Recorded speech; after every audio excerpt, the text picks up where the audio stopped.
Ouais, ouais, ouais. Du coup, aujourd'hui, j'espère que vous m'entendez bien. Reprise du squat, ça fait une semaine que j'ai pas squatté depuis la compète parce que, ben, j'avais mal et du coup, je sais pas si je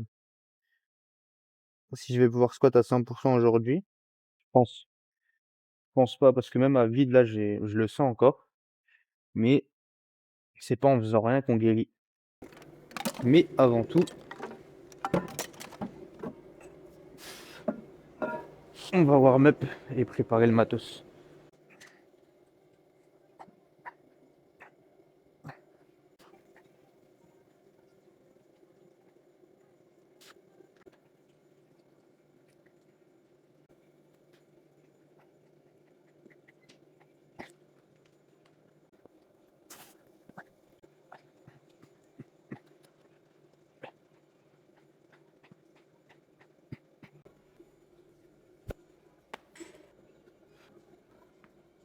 Bon, normalement, vous avez vu, là, je me suis un peu amusé avec des cuts et tout. On va rentrer dans le vif du sujet. Donc, première séance squat depuis la compète, qui était dimanche, donc il y a 7 8 jours. Avant ça, je m'étais blessé, blablabla. Je pense que ben, vu que c'est la première vidéo de ceux qui vont la voir, ils me suivent déjà sur Insta, donc vous connaissez l'histoire. Donc aujourd'hui, c'est de voir à peu près où j'en suis sur la douleur, sachant que le but, c'est pas de forcer dessus. Quand je force sur une douleur, c'est vraiment que je suis proche d'une compète et vas-y, je suis en mode cache-misère, je mets de baume du tigre, blablabla.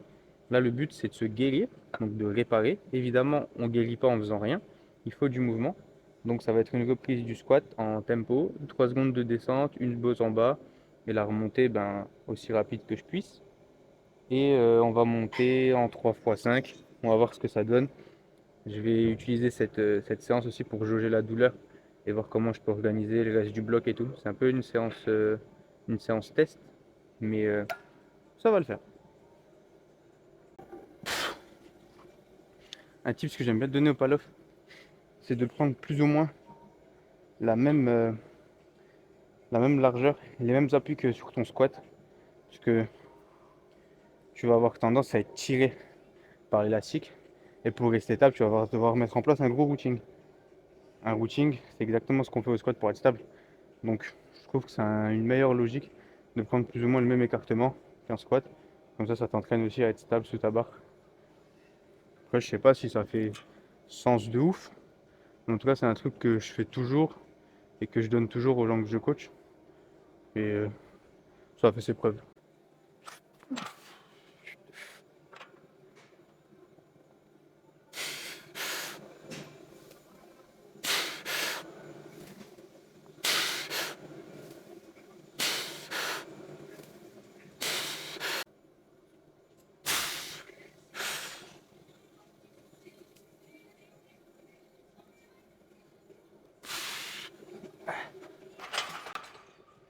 Ah ouais, je l'ai senti là.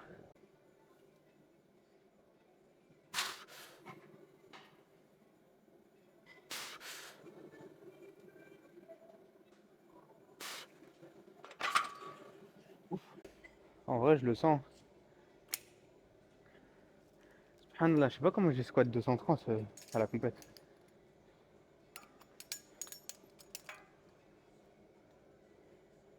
Mais bon, tout passe. Donc, c'est pas grave.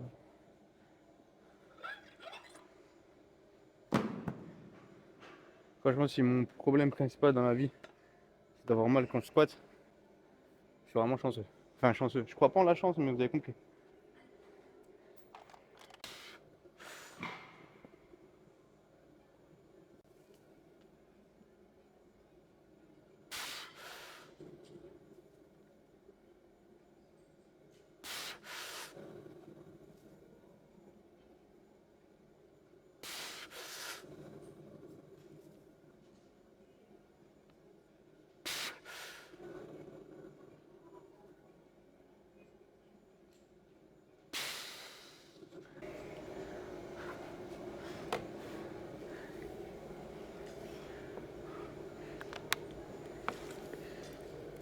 Bon, on va mettre de côté le tempo parce que j'ai fait première série de chauffe à 120 et j'ai appliqué le tempo et j'avais encore la douleur. Après j'ai mis 150, j'ai appliqué le tempo, j'avais encore la douleur.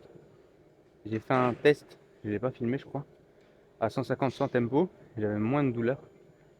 Et du coup en fait, si la, la douleur est plus présente quand je fais du tempo et que elle s'intensifie pas spécialement quand je monte le poids, mais que quand je monte le poids et que je fais pas de tempo, la douleur ne s'intensifie pas non plus, mais elle est moindre, autant que je travaille sans tempo. Le but c'est pas de faire du tempo pour faire du tempo. Si je fais la variation et vu qu'elle met plus de tension dans la zone, vu que le temps de tension est plus long, ça me fait plus de douleur sur la blessure, ben, je vais pas me forcer à en faire. Donc on va partir sur du tempo classique, sur du comp squat quoi. Mais je vais, vu que ça met plus de tension dans la zone, je vais faire mon renfort pardon, avec du tempo. Comme ça, ben, je renforce la zone aussi. Franchement, je sais pas comment j'ai squat 230 hein, semaine dernière. Hein. Vu là comment j'ai eu mal à 120, c'était pas, c'était pas un truc de mec qui squatte 230. Hein. Dieu, il est grand. Il m'a fait faire squat 230 pile au moment où il fallait squat 230. Je pense qu'il m'a pas fait squat 235 pour pas que je me sens intouchable. Parce que s'il m'avait accordé 2,35 alors que j'avais pas pu squat et tout, et que j'étais blessé, je pense que j'aurais pris la grosse tête. J'aurais dit, ouais, je suis trop fort et tout. Non, je rigole. Mais bon, les bobos, ça vient, ça part.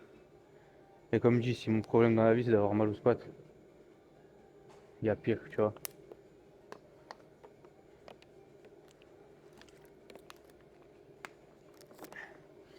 Ok, j'en ai assuré d'un bobo.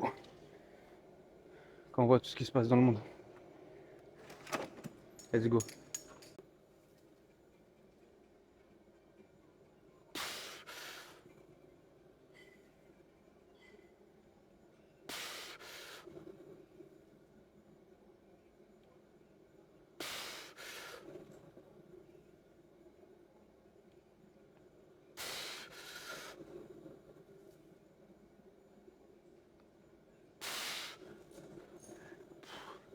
Ouais, sans tempo, ça va beaucoup mieux. Un exemple, un exemple de pourquoi faire des séances test. Le tempo, c'était un test, il n'a pas été concluant. Donc on le retire. J'en profite aussi pour corriger ma neutralité. Parce que quand je me suis blessé, j'ai remarqué que j'ai changé ma technique au squat et que je voulais limiter ma flexion de genou. Et du coup, je squatte un peu en mode sumo, tibia, tibia très vertical, ou verticaux plutôt, en mode west side.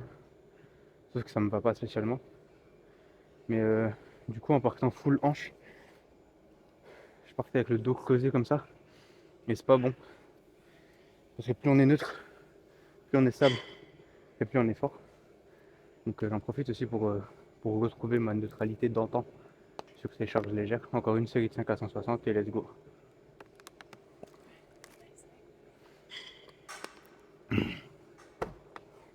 Ça date, je m'étais pas entraîné aussitôt. Il y a toujours un gap de fou entre le moment où j'arrive à la salle et le moment où je commence. Ça voit que j'ai rien à faire de ma vie. Quand j'étais étudiant, frère, après la fac, même après le lycée, je mettais un pied à la salle, je commençais direct et tout le temps. J'étais grave pressé, ça, la salle allait fermer et tout. Là, je débarque à la salle à 8h30, je me pose dans le canapé, je bois un truc, je mange un truc, je fais un petit tour, je dis salut aux gens, et je commence 30 minutes après. Mais j'aime bien.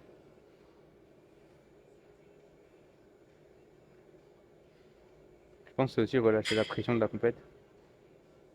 Parce que autant les jours J, je suis pas spécialement stressé. Ceux qui m'ont vu à la compète, je pense qu'ils ont remarqué, tu vois, je suis focus, mais je suis pas stressé spécialement. Autant quand je m'entraîne en prépa compète, j'ai un stress. En fait, j'ai le stress de, bah, si je fais de la D, c'est grave. En fait, je comprends pas les gens. Enfin, non, c'est pas ça ce que je vais dire. J'allais dire que je comprends pas les gens qui font une mauvaise séance et genre tout roule. Mais d'un côté, il faut pas que ton état émotionnel, genre ton humeur du jour, est directement lié à ta séance. Mais je pense que tous ceux qui font de la compète et tout, ben, c'est un peu le cas. Parce que si tu te prépares pour une compète et tu fais de la D, eh ben, normalement tu devais bien faire, vu que ben, c'est dans ta prog. et que pour être prêt le jour J, tu devais faire ça, ça et ça, et ça s'est mal passé, ben t'as le stress de ah en fait je suis pas prêt pour la compète. Mais objectivement c'est pas sain. Genre même si t'as fait une mauvaise séance, faut pas que tu sois aigri toute la journée et tout. Bon après j'abuse, mais en tout cas moi j'ai ce stress là. Le jour J j'ai pas spécialement de stress, mais pendant les prépas j'ai ce truc de je suis pas chill en fait. J'arrive à la salle, on dirait que je boude, mais c'est ma manière d'être focus. Et quand je fais ça, le jour J ça me permet d'être plus détendu parce que je me dis ok j'ai confiance au taf que j'ai fait. Mais si tu fais une prépa nulle, crois-moi, le jour J, t'es stressé. Parce que t'as pas confiance en la prépa que t'as fait. Il était 47 avant, là, il est 49. Je pense à 5 ans, je veux pas. Hein. 3 minutes, ça suffit pour 160.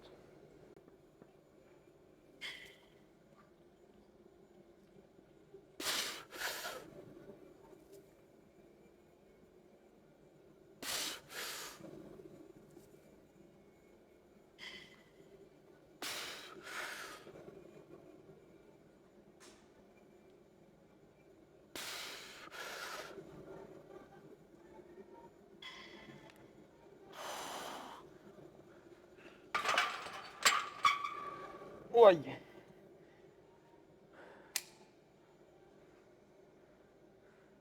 On a fini avec le squat. J'ai jaugé ce que je voulais jauger, pardon. Donc, je pense que la décision est déjà prise. Je vais squat une fois par semaine. Le temps d'aller mieux. Et on verra ce que ça dit. C'est pas grave. Là, maintenant, je vais passer au RDL. Il y a une petite ellipse dans le temps. J'ai rangé tout le matos. Donc là, on est parti sur du RDL. Je sais pas combien je vais mettre en vrai. Hein.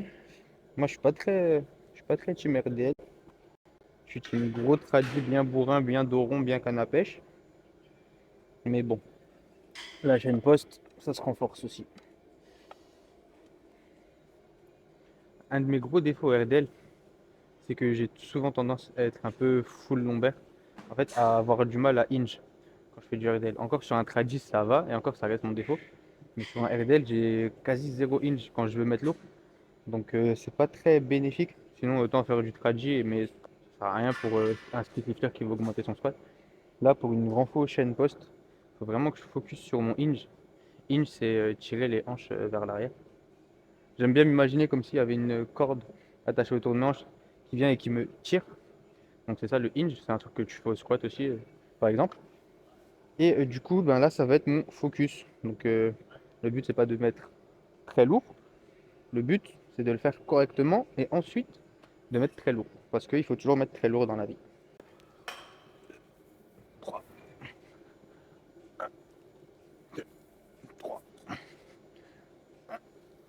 2, 3, 2, 3,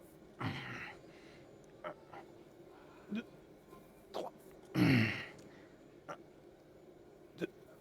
3, 3, 2,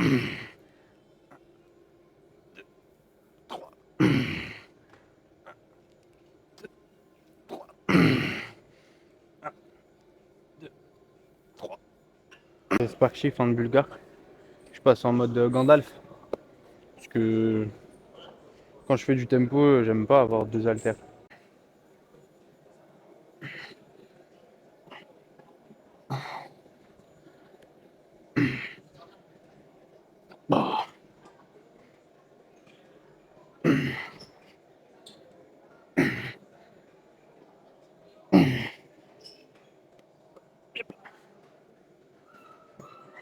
Comme tu as senti, l'étirement il fait grave du bien. Le tempo il fait du bien aussi sur la zone douloureuse. Donc j'avais le flair.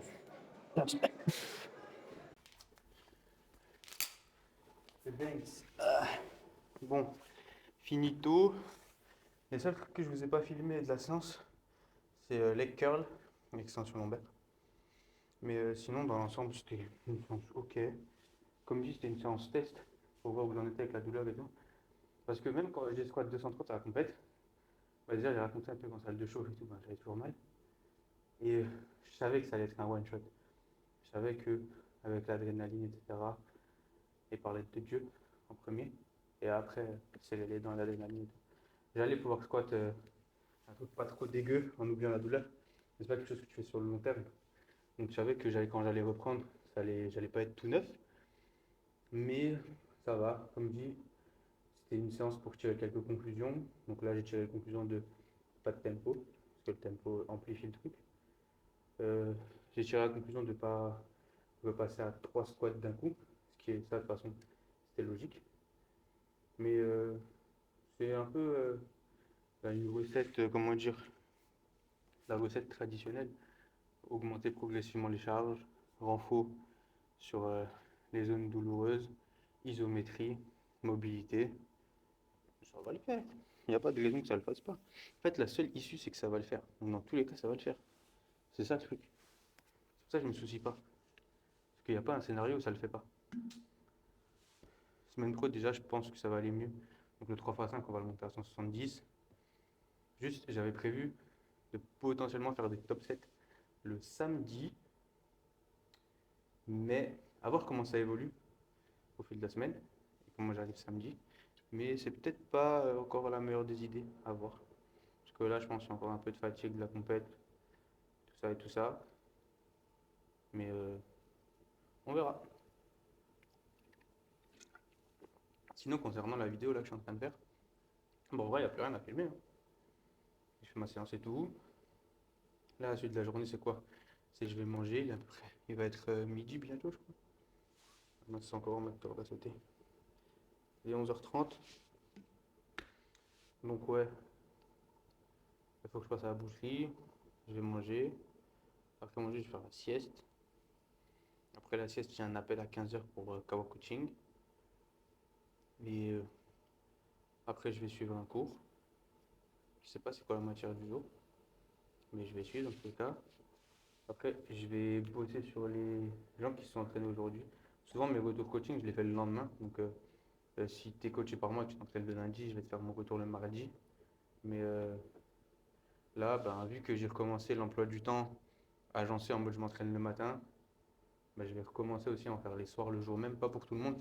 Genre, je sais pas, je vais commencer à bosser à 7h, un truc comme ça. Donc, les gens qui sont entraînés aujourd'hui le matin, ben, je vais leur faire leur retour. Et ceux qui s'entraînent le soir en mode à 21h, etc., ben, je le ferai le lendemain comme d'hab. Mais ouais, c'est ça le reste de la journée. Donc en vrai, il n'y a plus grand chose à filmer, hein. De toute façon, c'est un peu ça le thème de la chaîne, hein. C'est on s'entraîne, on discute, et après circuler, il n'y a plus rien à voir. Elle fait guise d'outro. Non, si elle fait guise d'outro, je peux plus rien mettre après. Et c'est compliqué la vie de youtubeur.